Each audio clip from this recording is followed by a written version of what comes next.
before we start, do you mind introducing yourself first? Hi, I'm Justin. Yeah. And Your last name, of course. I'm Justin Koo. Okay. And how long have you been playing Fab? My first armory was... Oh, I had my welcome event, I think start of April. And then my next armory was start of May. I think start of May or middle of May. So far, how many heroes have you used or played with since it started? I started with Ira, the welcome deck. I upgraded it. Played a pre-con event with Azalea. I played a pre-con armory with Katsu. I played a lot of armories with Ira and then Kano. And then I played CC with Bravo at the RTN. So I played CC. Some Blitz with Bravo. And then... what else? I think that's it. And then Yoji now. So obviously, we all know that people like ninjas because it's quite easy to play and you just do the sequence. Right? But what made you like, or what made you switch over to Bravo? And or for example, right now with Yoji as well. So, main reason I started playing Bravo for the RTN was similar with a lot of people. It's the cheapest optimal deck to build. If you look at the 100% power Bravo, it is probably one of the cheapest. I think only Dash is the That's true. It's Bravo or Dash. So I played with that. I played at the RTN with the Helm of Ice and Speak. Actually, I didn't even have Crown, and I didn't even have CNCs for one of them. Oh, Helm of Ice and Speak is actually a good card. So Well, other people still used it. Yeah, exactly. Yeah. So Crown is better. What's your when you're playing Bravo? What's your let's see? Could you give us one of your notable plays? Notable plays. This is basically that you've done for over about 1 or 2 turns before, or something that actually turned around the game. Does that be something special? We all know the weird Guardian special off of 2 generics, the CNC Pommel. It's the strongest 4-card hand in the game probably now, right? Yes. And for some reason, it's a Guardian combo with 2 generics. Yes. That's kind of funny. Yes, and also if you have a seismic token, it actually makes it better for you to actually. Oh, it doesn't work with CNC. I mean, if you have basically on the following turn. Oh yeah. It's a lot. It's very nice with Bravo that you could actually control the opponent, and make them discard cards and hit them on the It's very arsenal. nice being a Surge positive. Yeah. Then you have basically a seismic surge for the next turn, and you can hit it up. Yeah. So how about the new cards? What can you say about the change with Dust Till Dawn as of now?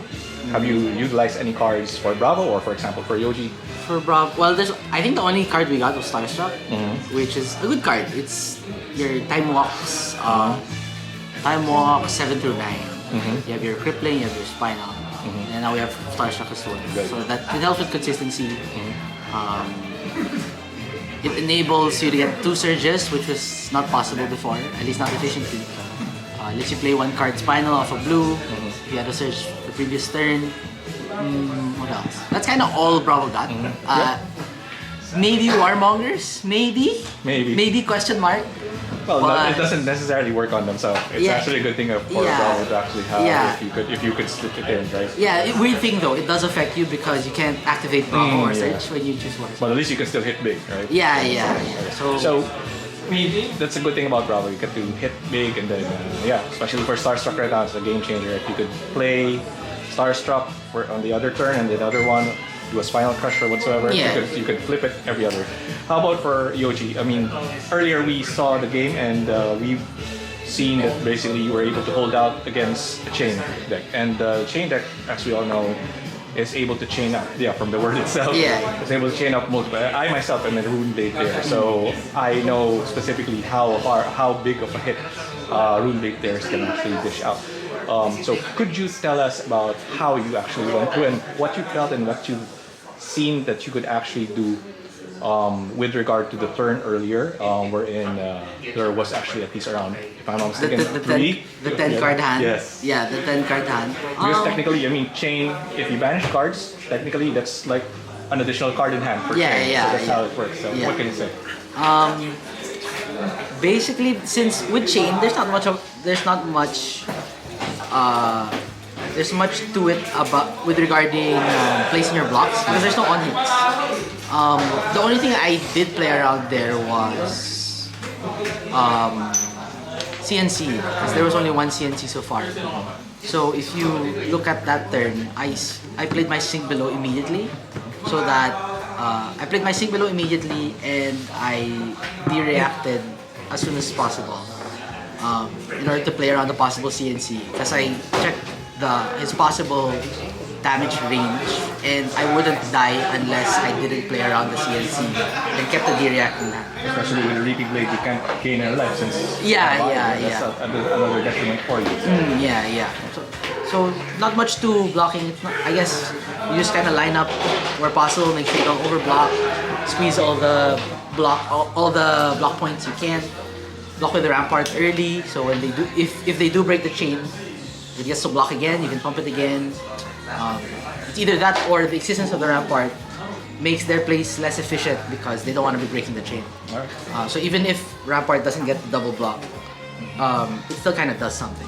Do you see yourself playing Guardians even more in the future? I definitely like the Guardian class. It's my favorite so far. I really like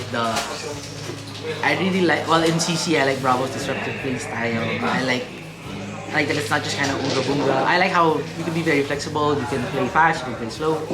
I'm kind of sad that I missed the old him train. I started playing Fab too late to invest into old him because I knew he was gonna LL soon. Every time I play Yoji and I block with Rampart, I get sad that I didn't get to play with old him. Because I know that I would have loved him. Well, basically I started earlier than you, but I was also sad because when I started out, Shane was already a living legend back then, so I know how it feels. So thank you very much, Justin. Thank you. Thanks.